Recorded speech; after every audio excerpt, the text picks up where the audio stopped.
In this video, I'm going to be creating a massive life-size statue to be viewed by thousands of people at a national gaming convention, and I'm going to build it with a whole bunch of smashed up crap. This video is sponsored by the Diablo 4 expansion, Vessel of Hatred. This delivery just arrived from the Diablo 4 team, who sent me the results of a smashroom event, which they've asked if I can turn it into an immaculate sculpture to display at PAX. Now, I'm too scared to look at that box right now. We'll open it up later, but I'm going to start off by smashing up a few things of my own.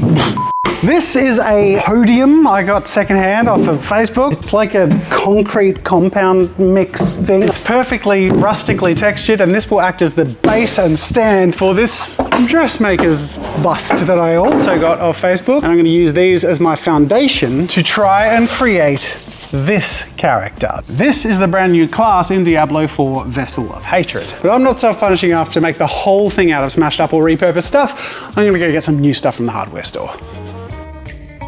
I need to build onto my foundation, and I also want to get some lighting because I have some really cool visual effects I want to pull off with this statue. So I'm thinking pipes could be my armature rather than the steel or armature wire that I usually use, so that I can run lights and wires through it, but also sculpt around it. And speaking of sculpt, I'm going to work with a brand new medium I've never worked with before.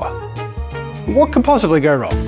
Now, this is the sketch I've designed for the centerpiece, complete with glowing spirit guardian symbols around each side of the plinth and cast colored resin hands that glow with spirit-born power.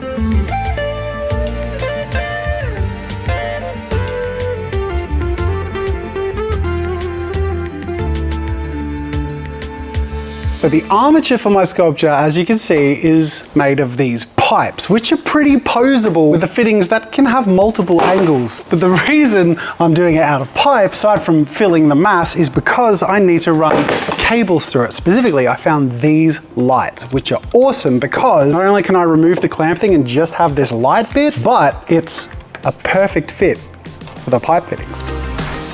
Now, before I can glue everything in place, I actually need to run the cables of these lights through the pipes, and the plug is a little too chunky, so I'm going to trim that back, which is just the rubber of the outside of the plug, so that I can then run the cables and then finally glue my pipes into place and finesse the pose. Now, with the arms posed, it's time to give my mishmash mannequin here a head. This is one of those styrofoam wig mannequins, and glue in place on the neck of my mannequin. So now I have the foundation of my pose done, complete with lights at the end of my arms, which is going to look so cool once I can create the hands that will be channeling that light, making it look super powerful. I've seen it on social media where you cast your hand in this material, you can make a plaster mold out of your hand. I'm going to use that to make a silicone mold, to make a resin mold, to have a clear resin power hand. So to turn this into glowing hands of power, I need to first cast my hand. So 3 liters of water, one of these buckets, instructions. They ask you how you are, you just have to say that you're fine. This is called alginate. Apparently you always add the powder to the water and not the other way around. If only there was some sort of document that I could reference that told me. When you're not really fine. It definitely said 4 liters. All right, it'll be fine, it'll be fine. Just mix, just mix. If you knew the goop I was in right now. Ooh, slightly bent wrist. No, I believe it's like 6 minutes. I need to let air in. Oh, there we go. Whoa, that's weird. There we have a cavity that is a closed fist. I can't pour resin into it because resin heats up when it cures, so we have to start with a plaster mold, work up from there. But pretty straightforward process. Let's do it again. This one is going to be more like a claw. So it needs to be bent. That's going to be very uncomfortable. But if I can do it, and look at that, like if I can get those details, that'll be really cool. This is legitimately painful. It's a very awkward position. When you're not really fine, but you just can't get in. Oh, I got it. And all my details. How weird is that? This statue is going to have my fingerprints. So now it's just a matter of mixing up a batch of plaster to pour into my hand molds.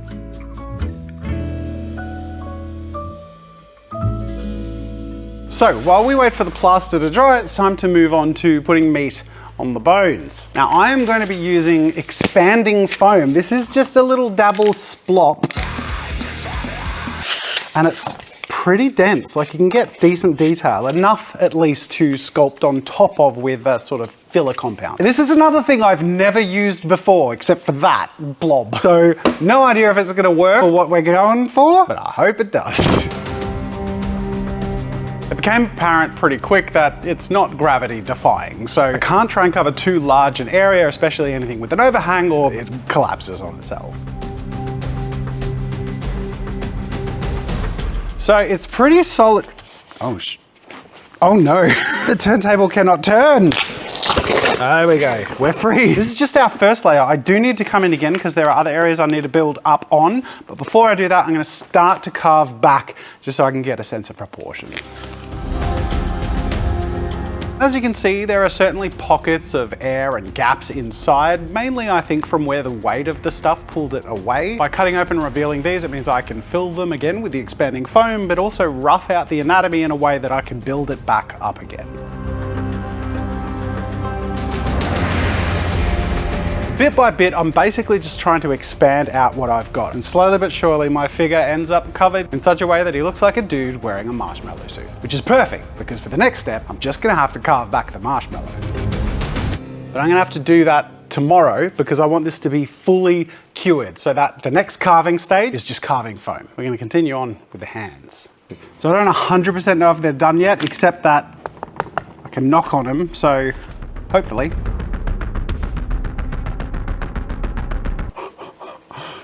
It's so weird. That's my fist. That's so cool. Bro fist.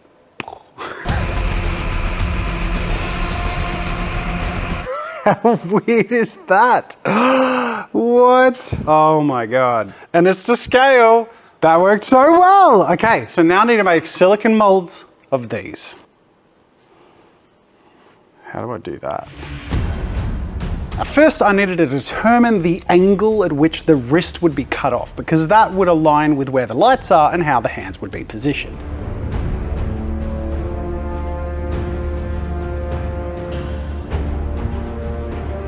Silicon gets expensive, so I'm trying a different kind of silicon for this one. It's a little more budget conscious. We'll see how it goes. And it's just a matter of filling up my original molds with the silicon and leaving it overnight to set.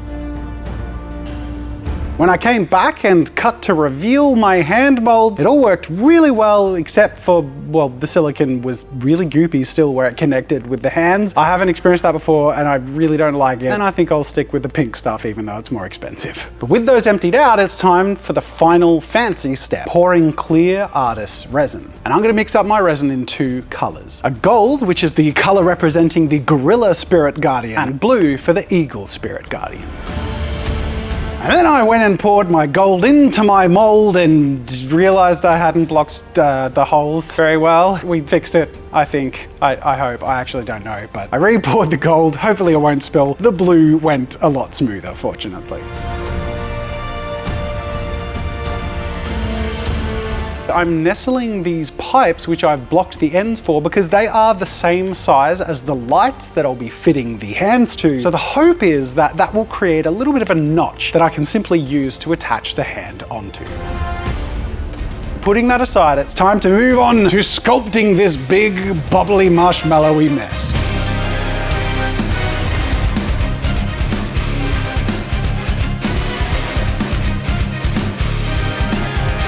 Now, like I said, I've never worked with this expanding foam before for sculpture, and I have to say, I am absolutely in love with it. This stuff is so cool. Normally when I do these large scale sculptures, I work with those XPS foam boards and carve it all back with a hot knife, which is way less finessed and a little bit slower. This is just so fast to get through and just feels way more organic. I've just thoroughly enjoyed unleashing the statue within. This guy is going to be standing on a plinth, so most people are going to be looking up to him. So that's the perspective I want to make sure I'm catering for. I am so happy with the blocking of this guy. He's had a bit of a workout, so you can see he's lost a bit. I've had a bit of a workout myself. That's sweat. This is, it's a lot. The next step is to refine the surface. This is a multi-purpose filler compound, which I've never used before, let alone on this scale. And I'm gonna cover the whole statue with it so I can start to refine the surface and get stuck into the details. Now this stuff has the consistency of like a really thick cake icing. And I mean, at the end of the day, that's basically what I'm doing. Just icing a beefcake. Now I've actually done a few life-size sculptures, and when it comes to about this stage, the anatomy, proportions and size are realistic enough that it just starts to feel like you're oiling up a dude. But I'm gonna move on to the head, this time with a slightly more firm filler, just so I can start to get in a few of those details.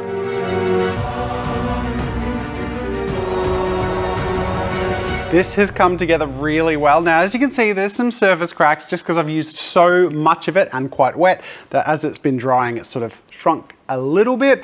Very, very solvable, and is a bit rough surface. I can sand that a bit too, but I want to duck to the side and unsheath my hands. I mean, this is what it looks like with plaster, and that alone is like really cool. Let's see what it looks like as energy resin.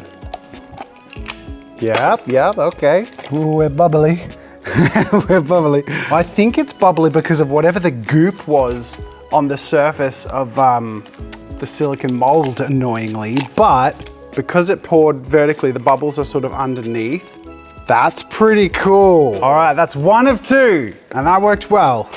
Hopefully I won't have to cast it again. So far, it's all filled in. And my hope is gravity's pulled the bubbles towards the back of the hand, which will leave the detail at the front, which is what will be facing people. Come on. Yes! Ow! Yeah, that's cool. That's cool. How wild is that? That's my freaking hand, dude. Ready? Oh, we're gonna try it now. This thing has survived a lot of turmoil. We still have lights. And number one. Whoa, that's cool. Oh man. Whoa, and then hand number two. Oh my God. It's working, it's so cool.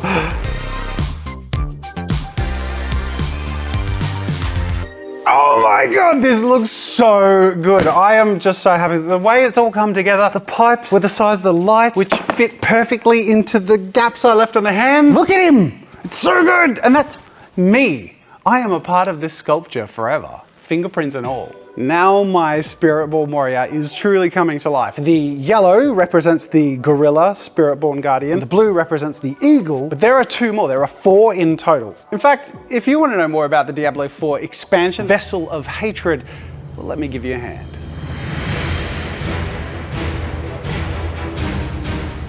The Diablo 4 Vessel of Hatred expansion is bringing to light a range of exciting new features where players can experience the new Spirit-Born class, who channels the 4 Spirit-Born Guardians, which you can specialize in 1 or 2, or of course wield them all. So if you, like my new friend here, like the idea of channeling the inner gorilla and eagle, well of course you could do that. I personally would be fond of the jaguar. And then of course you've got the centipede, each representing different aspects like courage, balance, awareness, and protection. The new expansion also features brand new gameplay mechanics, including mercenaries, PvE, group content, and more.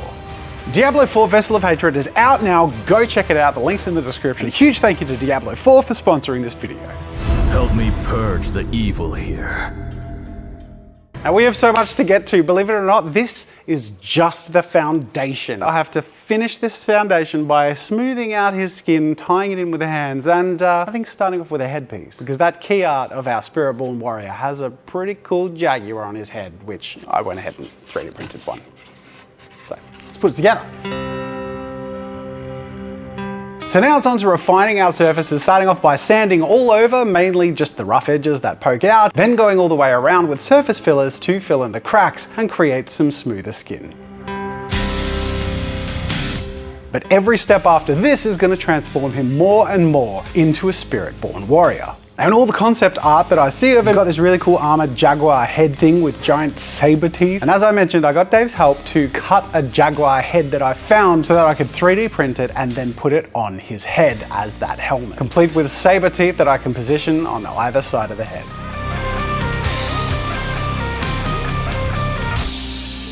Now I'm going to do something I actually wasn't initially planning, because in the art he's got these glowy blue eyes. So I went off to Bunnings and bought some different torchy things. This one little party one that has this interesting nozzle which could work in theory, but I wanted a bit brighter. So I'm just using the end of that with brighter small torches and dyed the ends of them with blue alcohol ink. And now they illuminate the eyes from within and it looks so cool. Glowy stuff is awesome! Now it's obviously taken quite a bit to get just to this stage, but this is the foundation upon which I can build my Spirit-born warrior. This is where we finally get back to that thing I started the video hinting at. That box of mysterious trash. This box that was sent to me by the Diablo team contains the remnants of a smashroom event that had a whole bunch of social media friends attend a Diablo themed smashroom where they used replica of the Spirit-born's glaive weapon to envision and destroy objects of hatred. Well, things they hated, like time or pickles. Bringing the Spirit-born class to reality and of course resulting in a whole bunch of delightfully crushed and smashed broken objects that they could pack and send to me to repurpose into my Nahantu sculpture. What a lovely pattern! Oh my god, did it include the spider? Wow. I mean, some of this stuff will be really useful, some will probably be useless, but to figure that out, I'm gonna need some help. Oh look, it's Amy. Can you sort through this and find some cool stuff? Awesome. I'm gonna get to work on the armor base of our character here. We have like some armor plates that a bunch of cool stuff will stick to. And I'm gonna use a bunch of different foams to start with that. And while we're doing that, I'm gonna get Murray's help to start us on the plinth so we can have the stand bringing it all together and showing all 4 of our spirit guardians. So it's at this point we divide and conquer. Amy's setting herself up to sort through the chaos that is in that box. The most useful thing we can do is at least sort them into groups so we know what is where. Meanwhile, Murray is setting about to conquer the stand, which is a huge project in and of itself. Not only is it incredibly hard to cut through this weird fiberglassy concrete structure that we found off of Facebook Marketplace, but we also need to create some really cool symbols that can go in each of those holes. The idea being that eventually we'll be able to mount lights from the inside to have these glowing as well. Obviously, my philosophy with this project is the more glowing, the better. Meanwhile, I've set myself up to create the foundational armor elements that will wrap around my character, such as the plates on the jaguar's head and the wraps around his arms, anything that seems to be a little flatter or thicker, which will create a uniform base for all of our interesting components to be stuck to.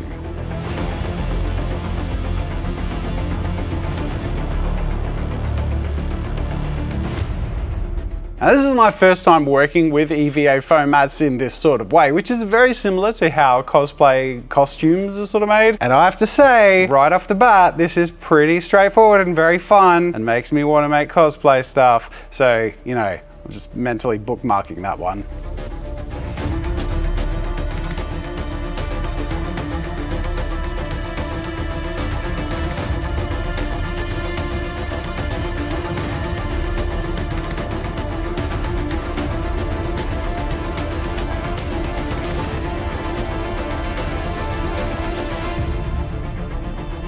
I got this pretty cool like jaguar-y, leopardy, jungly faux fur. And after I roughly cut this to a shape that I want, I line the back of it with just a plain brown fabric so it looks a little bit more like a pelt, which I further refine by simply hot gluing the edges to wrap over itself. So it really just does feel like an animal pelt. Then on to following those same foamy steps to create a few basic foundational armor pieces that I can stick everything to around the rest of the body, such as around the neck and upper shoulders and around the waistline for the belt. Now I can't put my belt on because it hits the table and it's got a little bit of overhang, which it will have on the plinth. So I'm going to rearrange my whole workspace and now I can work at normal working height from the ground, meaning those overhangs don't matter anymore.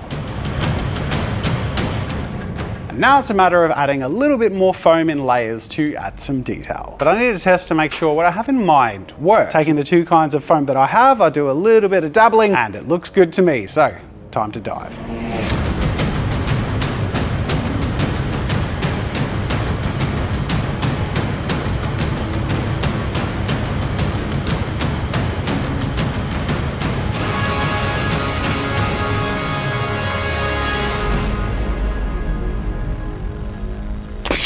I can't help but want to turn it on after every stage because everything I add looks cooler and cooler. And then when I turn on the stuff and he starts glowing, oh my God. But he's actually going to be even taller than this. Like this is like real height, but the plinth is like, you know what? Let's go see how the plinth is. Oh, hi Murray, how's it going? Good, Jazzy, you caught me at a really natural transition point.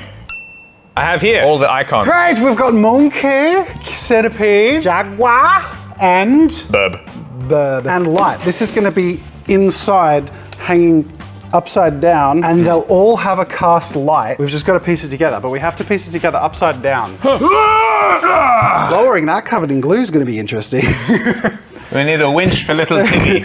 Now we don't know if the inside is even or not, so the solution is to just make sure you use such a ludicrous amount of this stuff. Don't test, just go ham. That's it. There you go, that looks well thought out. What a beautiful cake. Happy birthday. All right, you lower gently from above and I will catch from within. You got it? Yep. Let go. All right, let's line up the hole and perfect. Okay, we got lights. We got lights. So let's put symbols in. It's only reasonable that we place them all upside down. It will be far more organic for people to see it when it's all the right way up. A few improvised reveal shots and we can just flip the footage upside down. You'll see what it'll look like.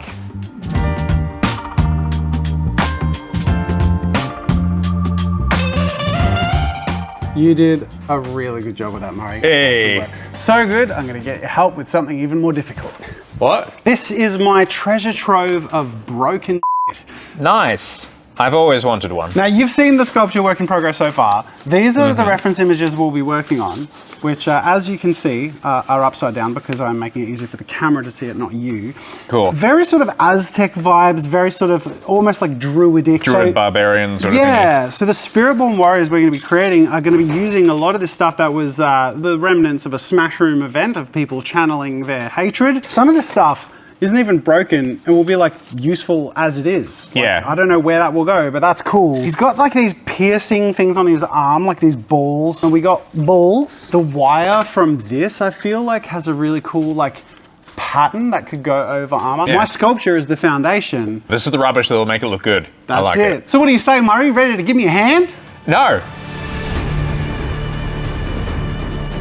Now the box of Smash stuff came with a lot of ceramics and I really tried to find a way to make this workable and well, there's probably ways to do it, but I didn't have the tools or experience to get any sort of predictable shape out of them. So we're gonna focus on all the other stuff in the box. I also laser cut some of these curved tusky shapes, which are flat in all the pictures that I can see, to the side of the mask to give us our Spiritborn helmet shape. And then it's a matter of going throughout the rest of the sculptures with all sorts of different details, making our Spiritborn warrior feel primal and monstrous. And last but not least, when it comes out to the standout details, there are these really cool features of claws on the gauntlets of our Spiritborn artwork. So I've 3D printed Velociraptor claws, which I feel are pretty fitting, which we cut the ends flat and stick to the back of our gauntlets. The details are really coming together. He looks so cool and he's just about ready for paint. So it's just a matter of masking up the areas we don't want to get paint on, such as my glowy hands and eyes. Then it's on to base coating with our dark spray paint and mottling our way up through some jungly highlights.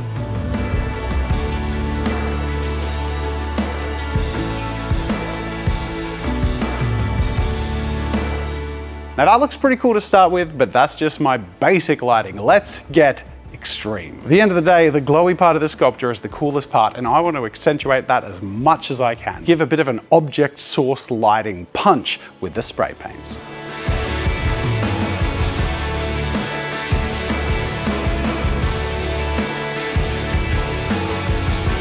And finally, misting in the oranges, yellows, and whites to give that glow, which beautifully contrasts with the blue on the opposite side and the undertone of green throughout the whole sculpture, which is of course a mix between yellow and blue, so this perfectly blends together. And he's not even glowing, but he looks like he's glowing because of the paint. We are about to arrive at the final steps, the actual, more finessed paint job. Now I'm going to get help to do that from someone very experienced and very talented. I mean, he's already been here throughout this video. Murray! He has this method of creating paint jobs with this really cool, mottily abstract feel that becomes refined, but through a really organic process, which is mesmerizing to watch and produces incredible results. And I want my statue to feel primitive and kind of like concept art while also having this interesting mix of colors, rather than just being a literal paint job of a dude. And of course, we have to blend in all these areas that we've masked, which don't have the lighting applied. And as you can see, now stand out like a sore thumb. So I think the furs will need a pretty aggressive wash to blend in with the spray coat, and you can paint with the lights on, because that'll give you a really clear idea as to what the sculpture is actually gonna look like. All right, let's go! Ha! All right, so Murray, you're taking it from here. I've seen your process before, and it's always as mysterious as the last time I've seen it. So take me through from the beginning. What are you doing? Well, the secret is that I don't actually know, but Oh, great. I do Okay, start good. with a lot of bold colors. I try and get the extremities down and the base tone right in the middle. Then I can sort of start blending in between and adding all the nuance. Is there much like randomness to your color selection? There's a little bit of guesswork and just a little bit of anatomy. You want some reds and also blues to sort of show the cardiovascular system underneath the skin. But then of course we sort of throw everything out the window because we want things to glow. It's all about building up volume and trying to determine where the light is going to come from and what kind of saturation I want from all these lights.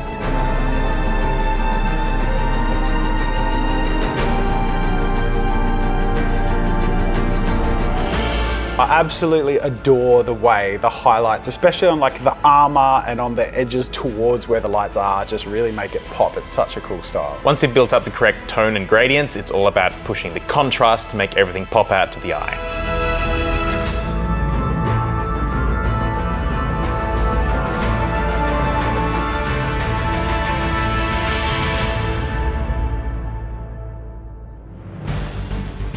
In the meantime, I've been putting that plinth together so that this statue has a place to stand. Flipping it the right way up, putting our colored symbols in place and covering those so I can give that whole thing a bit of a coat of paint, adding a little bit of my own illusion to the glow from the colors, so that when combined with the statue, they can give me a lot of confidence considering how scary it was to create something for thousands of people at this huge gaming expo to see. I think this turned out absolutely awesome.